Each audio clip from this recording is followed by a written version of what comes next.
It is within probability that Zoroaster is a symbolical name, like that of Thoth or Hermes. According to Eudoxus and Aristotle, he flourished 6,000 years before the birth of Plato, but others say that he antedated the siege of Troy by about 500 years. He is sometimes represented as a king of the Bactrians, but the existence of 2 or 3 distinct Zoroasters is also one of the speculations.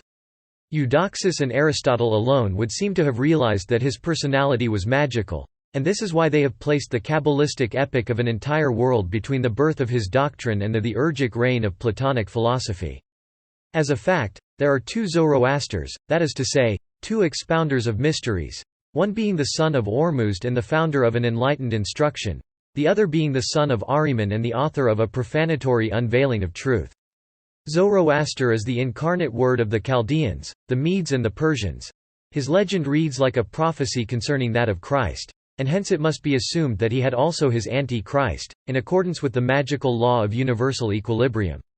To the false Zoroaster must be referred the cultus of material fire and that impious doctrine of divine dualism which produced at a later period the monstrous Gnosis of Mainz and the false principles of spurious Masonry. The Zoroaster in question was the father of that materialized magic which led to the massacre of the Magi and brought their true doctrine at first into proscription and then oblivion. Ever inspired by the spirit of truth, the Church was compelled to condemn, under the names of magic, Manichaeism, Illuminism and Masonry, all that was in kinship, remote or approximate, with the primitive profanation of the mysteries. One signal example is the history of the Knights Templar, which has been misunderstood to this day. The doctrines of the true Zoroaster are identical with those of pure Kabbalism, and his conceptions of divinity differ in no wise from those of the Fathers of the Church. It is the names only that vary. For example, the triad of Zoroaster is the trinity of Christian teaching, and when he postulates that triad as subsisting without diminution or division in each of its units, he is expressing in another manner that which is understood by our theologians as the circumincession of the divine persons. In his multiplication of the triad by itself, Zoroaster arrives at the absolute reason of the number 9 and the universal key of all numbers and forms. But those whom we term the 3 divine persons, are called the 3 depths by Zoroaster. The first, or that of the Father, is the source of faith. The second, being that of the Word, is the well of truth, while the third, or creative action, is the font of love. To check what is here advanced, the reader may consult the commentary of Pacellus on the doctrine of the ancient Assyrians. It may be found in the work of Franciscus Patricius on philosophical magic, page 24 of the Hamburg edition, which appeared in 1593. Zoroaster established the celestial hierarchy and all the harmonies of nature on his scale of 9 degrees. He explains by means of the triad whatsoever emanates from the idea and by the tetrad all that belongs to form, thus arriving at the number 7 as the type of creation. Here ends the first initiation and the scholastic hypotheses begin. Numbers are personified and ideas pass into emblems, which at a later period become idols. The Synoches, the Teletarchy and the Fathers, ministers of the triple Hecate, the 3 Amilactes and the threefold visage of Hypsokos, all these intervene. The angels follow in their order, the demons and lastly human souls. The stars are images and reflections of intellectual splendors. The material sun is an emblem of the Sun of Truth, which itself is a shadow of that first source whence all glory springs. This is why the disciples of Zoroaster saluted the rising day and so passed as sun worshippers among barbarians. Such were the doctrines of the Magi, but they were the possessors in addition of secrets which gave them mastery over the occult powers of nature. The sum of these secrets might be termed transcendental pyrotechny, for it was intimately related to the deep knowledge of fire and its ruling. It is certain that the Magi were not only familiar with electricity but were able to generate and direct it in ways that are now unknown. Numa, who studied their rites and was initiated into their mysteries, possessed, according to Lucius Pisson, the art of producing and controlling the lightning. This sacerdotal secret, which the Roman initiator would have reserved to the kings of Rome, was lost by Tullus Hostilius, who mismanaged the electrical discharge and was destroyed.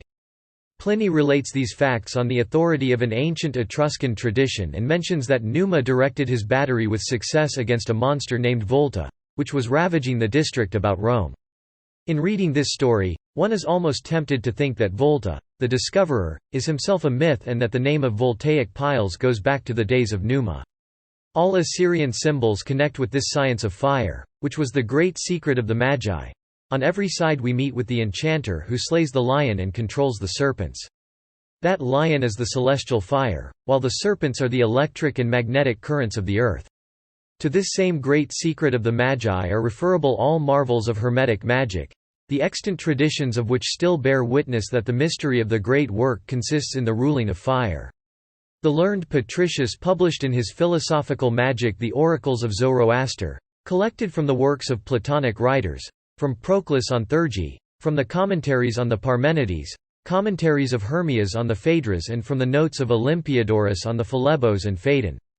These oracles are firstly a clear and precise formulation of the doctrine here stated, and secondly the prescriptions of magical ritual expressed in such terms as follow. Demons and sacrifices. We are taught by induction from nature that there are incorporeal demons and that the germs of evil which exist in matter turn to the common good and utility. But these are mysteries which must be buried in the recesses of thought. Forever agitated and ever leaping in the atmosphere, the fire can assume a configuration like that of bodies. Let us go further and affirm the existence of a fire which abounds in images and reflections. Term it, if you will, a superabundant light which radiates, which speaks, which goes back into itself. It is the flaming courser of light, or rather it is the stalwart child who overcomes and breaks in that heavenly steed. Picture him as vested in flame and emblazoned with gold, or think of him naked as love and bearing the arrows of Eros. But if thy meditation prolongeth itself, thou wilt combine all these emblems under the form of the lion. Thereafter, when things are no longer visible, when the vault of heaven and the expanse of the universe have dissolved, when the stars have ceased to shine and the lamp of the moon is veiled, when the earth trembles and the lightning plays around it, invoke not the visible phantom of nature's soul, for thou must in no wise behold it until thy body has been purified by the holy ordeals. Enervators of souls, which they distract from sacred occupations, the dog-faced demons issue from the confines of matter and expose to mortal eyes the semblances of illusory bodies. Labor round the circles described by the rhombus of Hecate. Change thou nothing in the barbarous names of evocation, for they are pantheistic titles of God. They are magnetized by the devotion of multitudes and their power is ineffable. When after all the phantoms thou shalt behold the shining of that incorporeal fire, that sacred fire the darts of which penetrate in every direction through the depths of the world, hearken to the words of the fire. These astonishing sentences, which are taken from the Latin of Patricius, embody the secrets of magnetism and of things far deeper, which it has not entered into the heart or people like Du Potet and Mesmer to conceive. We find, the astral light described perfectly, together with its power of producing fluidic forms, of reflecting language and echoing the voice. B. The will of the adept signified by the stalwart child mounted on a white horse, a symbol met with in an ancient tarot card preserved in the Bibliothèque Nationale. C. The dangers of hallucination arising from misdirected magical works. D. The raison d'être of enchantments accomplished by the use of barbarous names and words. E. The magnetic instrument termed rhombos, which is comparable to a child's humming top. F. The term of magical practice, which is the stilling of imagination and of the senses into a state of complete somnambulism and perfect lucidity. It follows from this revelation of the ancient world that clairvoyant ecstasis is a voluntary and immediate application of the soul to the universal fire, or rather to that light, abounding in images, which radiates, which speaks and circulates about all objects and every sphere of the universe. This application is operated by the persistence of will liberated from the senses and fortified by a succession of tests. Herein consisted the beginning of magical initiation. Having attained the power of direct reading in the light, the adept became a seer or prophet. Then, having established communication between this light and his own will, he learned to direct the former, even as the head of an arrow is set in a certain direction. He communicated at his pleasure either strife or peace to the souls of others. He established intercourse at a distance with those fellow adepts who were his peers, and, in fine, he availed himself of that force which is represented by the celestial lion. Herein lies the meaning of those great Assyrian figures which hold vanquished lions in their arms. The astral light is otherwise represented by gigantic sphinxes, having the bodies of lions and the heads of magi. Considered as an instrument made subject to magical power, the astral light is that golden sword of Mithra used in his immolation of the sacred bull. And it is the arrow of Phoebus which pierced the serpent Python. Let us now reconstruct in thought the great metropolitan cities of Assyria, Babylon and Nineveh. Let us restore to their proper place the granite colossi. Let us formulate the massive temples, held up by elephants and sphinxes. Let us raise once more those obelisks from which dragons look down with shining eyes and wings outspread.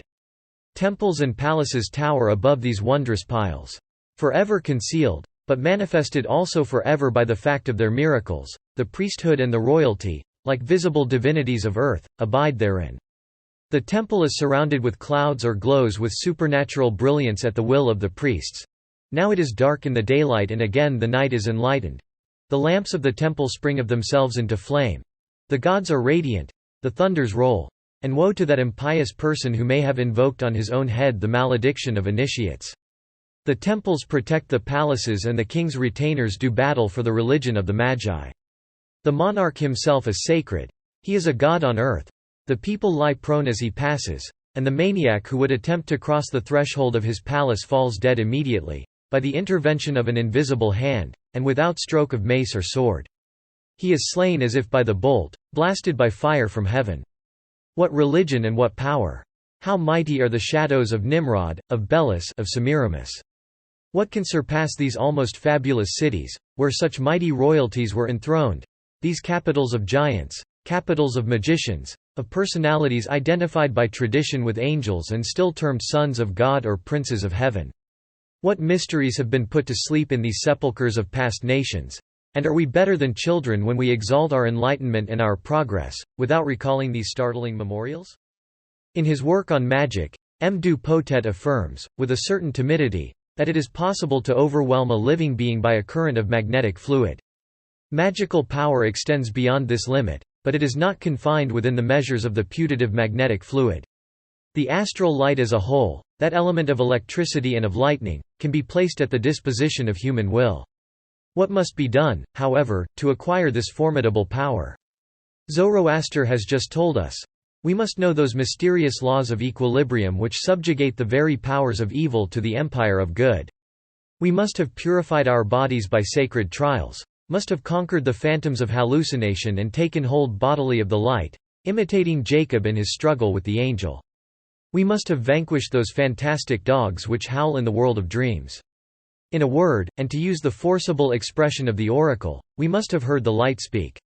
We are then its masters and can direct it, as Numa did, against the enemies of the holy mysteries. But if in the absence of perfect purity and if under the government of some animal passion, by which we are still subjected to the fatalities of tempestuous life, we proceed to this kind of work, the fire which we kindle will consume ourselves. We shall fall victims to the serpent which we unloose and shall perish like Tullus Hostilius. It is not in conformity with the laws of nature for man to be devoured by wild beasts. God has armed him with the power of resistance. His eyes can fascinate them, his voice restrain, his sign bring them to a pause. We know indeed, as a literal fact, that the most savage animals quail before a steady human glance and seem to tremble at the human voice. The explanation is that they are paralyzed and awe-stricken by projections of the astral light. When Daniel was accused of imposture and false magic, both he and his accusers were subjected by the king of Babylon to an ordeal of lions. Such beasts attack those only who fear them or of whom they are themselves afraid. It is utterly certain that the tiger will recede before the magnetic glance of a brave man, although the latter may be disarmed. The Magi utilized this power and the kings of Assyria kept tigers, leopards and lions in their gardens, in a state of docility. Others were reserved in vaults beneath the temples for use in the ordeals of initiation. The symbolic bas-reliefs are the proof. They depict trials of strength between men and animals, and the adept, clothed in his priestly garb, controls the brutes by a glance of his eye and stays them with his hand. When such animals are depicted in one of the forms ascribed to the Sphinx, they are doubtless symbolical, but in other representations the brute is of the natural order, and then the struggle seems to illustrate a theory of actual enchantment. Magic is a science. To abuse is to lose it, and it is also to destroy oneself. The kings and priests of the Assyrian world were too great to be free from this danger, if ever they fell. As a fact, pride did come upon them and they did therefore fall. The great magical epic of Chaldea is anterior to the reigns of Semiramis and Ninus. At this time religion had begun already to materialize and idolatry to prevail. The cultus of Astarte succeeded that of the heavenly Venus, and royalty arrogated to itself divine attributes under the names of Baal and Abel, or Belus. Semiramis made religion subservient to politics and conquests, replacing the old mysterious temples by ostentatious and ill-advised monuments. This notwithstanding, the magical idea continued to prevail in art and science, sealing the constructions of that epoch with the characteristics of inimitable power and grandeur. The Palace of Semiramis was a building synthesis of entire Zoroastrian dogma, and we shall recur to it in explaining the symbolism of those 7 masterpieces of antiquity which are called the wonders of the world. The priesthood became secondary to the empire as the result of an attempt to materialize its own power. The fall of the one was bound to involve the other, and it came to pass under the effeminate Sardanapalus. This prince, abandoned to luxury and indolence, reduced the science of the Magi to the level of one of his courtesans. What purpose did marvels serve if they failed in ministration to pleasure? Compel, O enchanters, compel the winter to produce roses. Double the savor of wine. Apply your power over the light to make the beauty of women shine like that of divinities. The Magi obeyed, and the king passed from intoxication to intoxication.